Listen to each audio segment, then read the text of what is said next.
on, Lil Fabo 54, 53, 50. On phone on, what up, man? Now we gonna talk that real shit. What is going on, people? This is John of Pipney, and welcome back to another sports reaction. It is already week 4. It is hard to believe that time is going by that fast.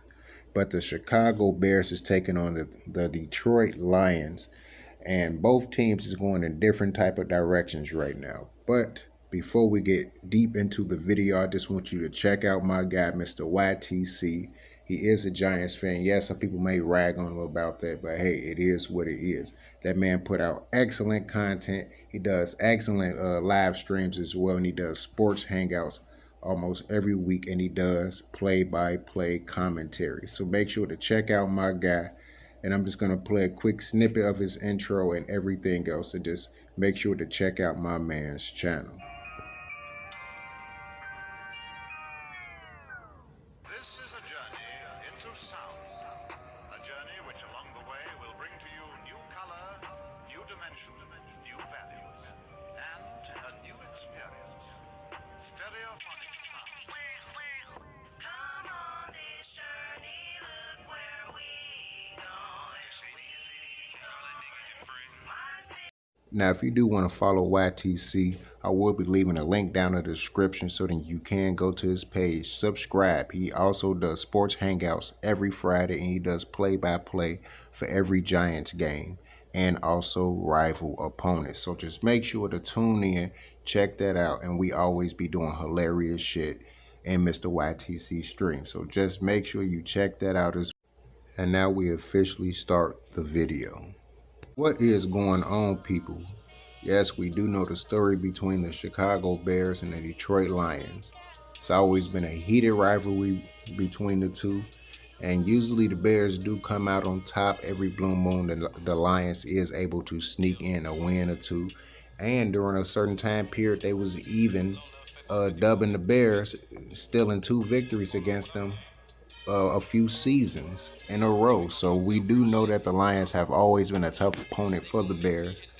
But as of right now, the Bears is coming off a decisive loss against the Cleveland Browns, losing 26-6. And of course, we know what happened to Detroit.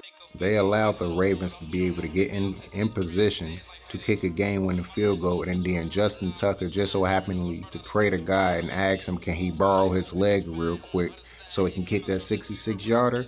And guess what? The man just so happened to make it. So the Lions, instead of actually being 2-1 because they had the opportunity to win 2 straight games, instead they 0-3, and the Bears is 1-2. Now, if you ask me what do I really expect out of this game between the Detroit Lions and the Chicago Bears, I can tell you right off back, I have no motherfucking clue what can possibly happen, because the Bears is through a dire situation. They don't know who the quarterback is, whether it's going to be Justin Fields, Andy Dalton, or Nick Foles. The offensive line is just in turmoil.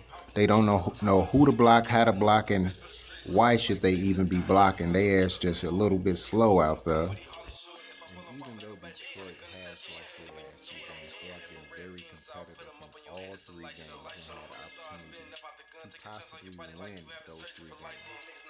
But it seems like because of the offensive line of the Bears is playing so ass, that is putting Justin Fields in a worse position, leaving Allen Robinson out to dry, and leaving key defensive players like Khalil Mack and everybody else in company to basically be dragged out on that field for 40 minutes a game, just like it was last year.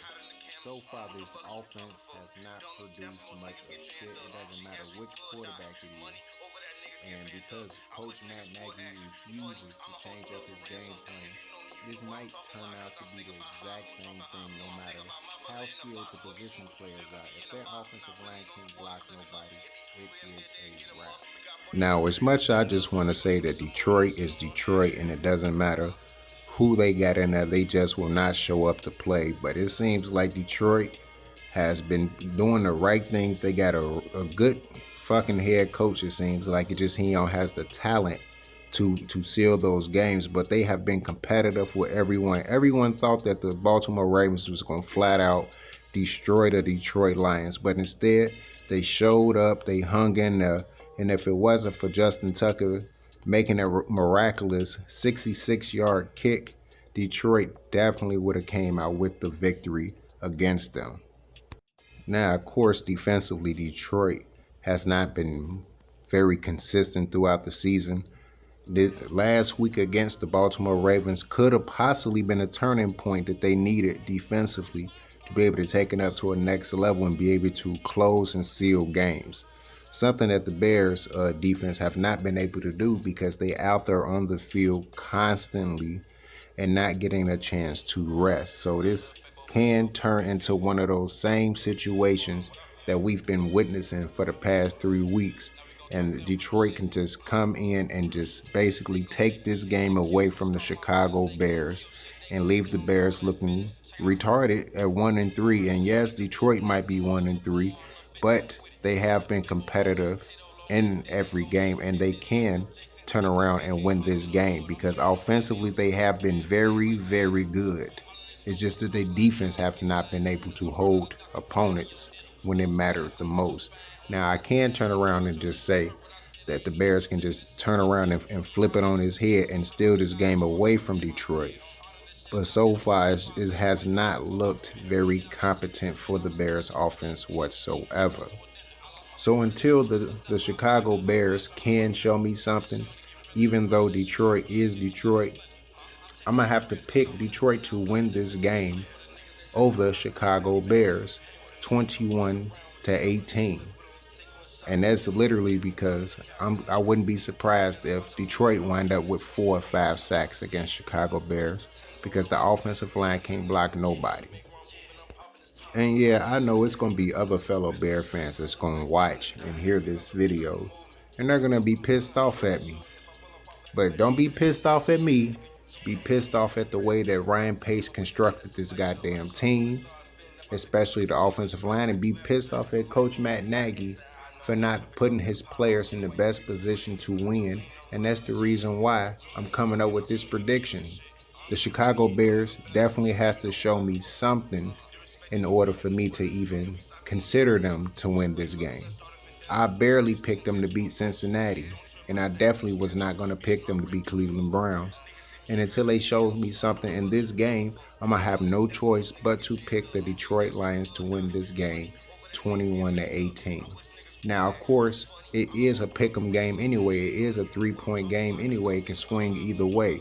But until the Bears can show me that they can show up and play offensively, I'm going to have no choice but to take Detroit in this game. Now, if I just so happen to get a whole bunch of dislikes from Bear fans, that is fine. Dislike the video, but you have to understand that this team is not constructed very well, and that's all because of Ryan Pace and Matt Nagy, and we're going to continue to suffer throughout this season until someone get their head out of their ass. Plain and simple. But that's going to be it for me, guys. This is Jonah Pipney once again bringing it back to you with another sports reaction. Once again talking about the Detroit Lions versus the Chicago Bears in this Week 4 matchup. All right, people. Peace out.